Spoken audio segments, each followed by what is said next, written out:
silver history. And the first, on the left side, you see the peak in 1980 where it got up to $50.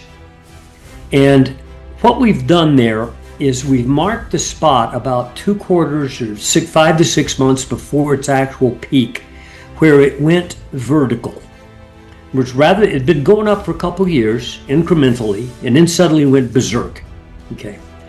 And it was all compressed in a matter of a couple quarters. Okay.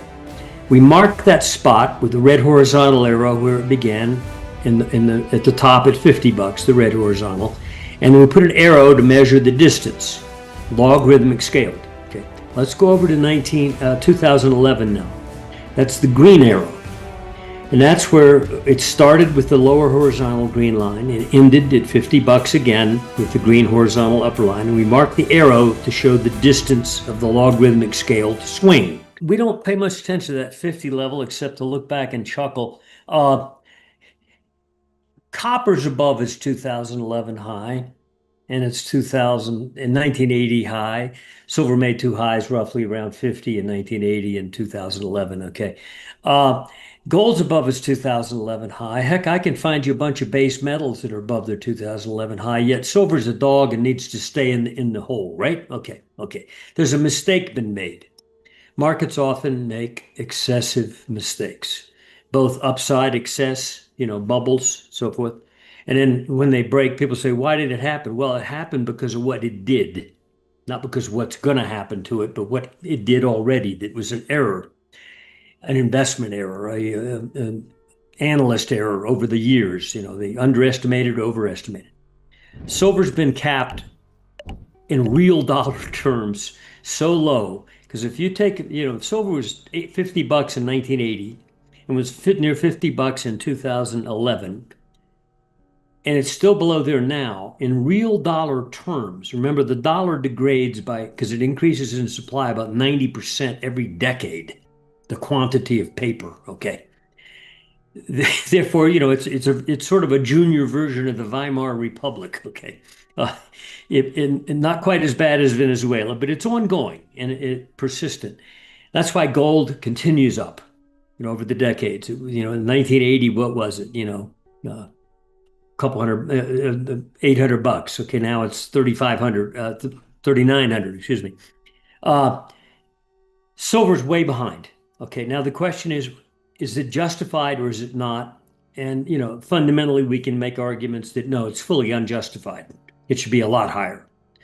We don't pay attention to that. Yeah, there are fundamental reasons why it should be. We pay attention to its technicals.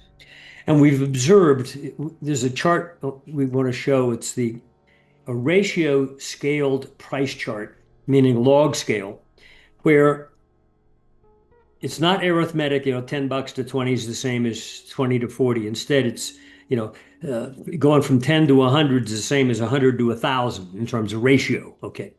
Markets routinely overshoot both to the upside and downside, and silver's history is littered with analytical misjudgments.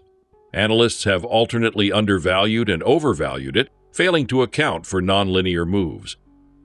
In inflation-adjusted terms, silver's peaks in 1980, 50, and 2011 $50 are still distant goals today. Meanwhile, accelerating money supply and weakening currencies have lifted gold far beyond its prior milestones. These divergences suggest that past assumptions about silver's ceiling may have been deeply flawed, and that conventional valuation models may miss latent upside. Here's 50 years of silver history. And the first, on the left side, you see the peak in 1980 where it got up to $50. And what we've done there is we've marked the spot about 2 quarters or 5 to 6 months before its actual peak, where it went vertical. Which rather, it had been going up for a couple years incrementally, and then suddenly went berserk. Okay. And it was all compressed in a matter of a couple quarters. Okay. We marked that spot with the red horizontal arrow where it began at the top at $50, the red horizontal, and then we put an arrow to measure the distance, logarithmic scaled. Okay, let's go over to 2011 now. That's the green arrow, And that's where it started with the lower horizontal green line and ended at $50 again with the green horizontal upper line. And we marked the arrow to show the distance of the logarithmic scale to swing. That again occurred in a matter of a couple quarters.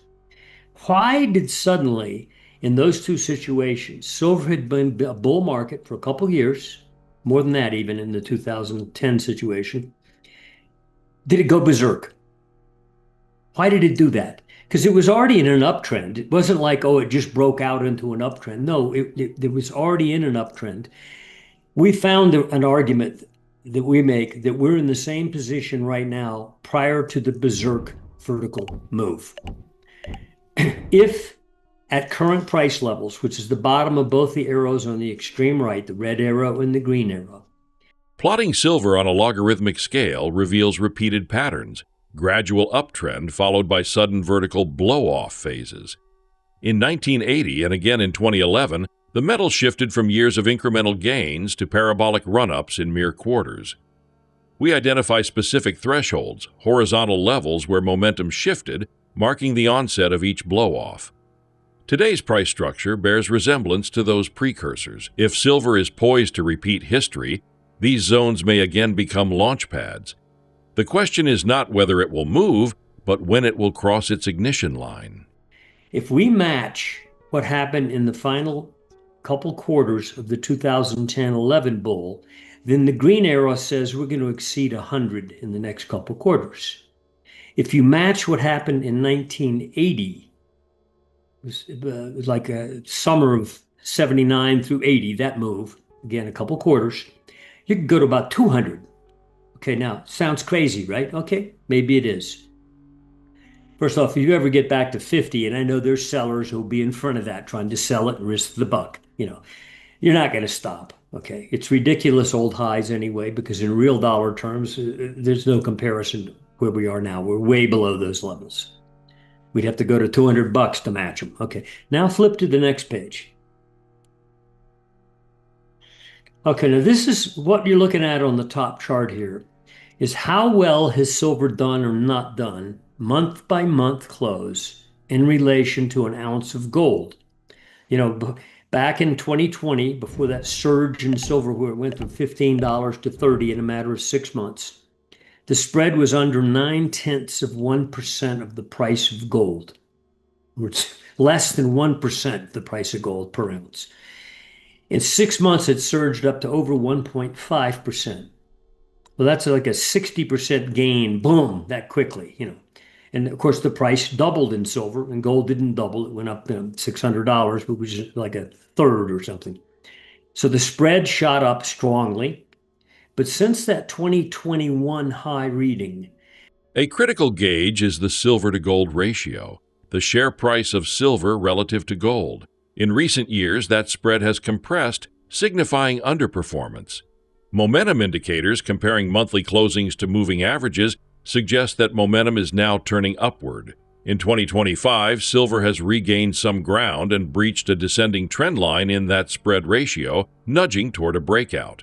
If momentum continues, silver could begin catching up to gold's pace, a shift that historically precedes strong silver rallies. silver's performance has staircased back down and underperformed gold. No, silver's risen all during that time, but at a far lesser pace than has gold, net price-wise. So the spread has deteriorated. In April, we turned up. The spread made a low under 1% again, very low level for silver versus gold, extremely low, and has surged. And as of the end of last month, we surged up and broke slightly out above a 2-point downtrend line on the spread, the black line. Okay, nice, great. We prefer it to take out the red horizontal line that's up there just above 1.3%. Right now, silver's about 1.23% of the price of an ounce of gold. So go up and take out that 1.31 double top, and you'll have a triple top breakout on the spread, which will indicate breakout. Okay. Now, the chart below is a momentum chart of the spread chart. All we do on this momentum chart is we measure each month spread close, where is it in relationship to the 10-month moving average of the spread? Above it or below it? Okay, so above the zero line, below the zero line.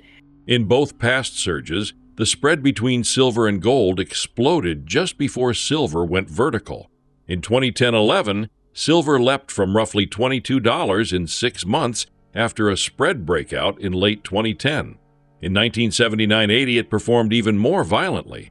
The pattern is clear. Once the ratio cracks resistance, silver often accelerates dramatically. We appear to be entering that zone again. The same structural relationships, trend setups, and technical cues are aligning, suggesting we may stand at the brink of a comparable phase. It also has been behaving in a degrading manner since 2021, 2020 area. And you've surged on momentum, and now you're up to the actual horizontal line. The spread is not, but the momentum is. So momentum is telling us, hey, I'm breaking out. Okay. And I bet you the spread will follow because almost always it will.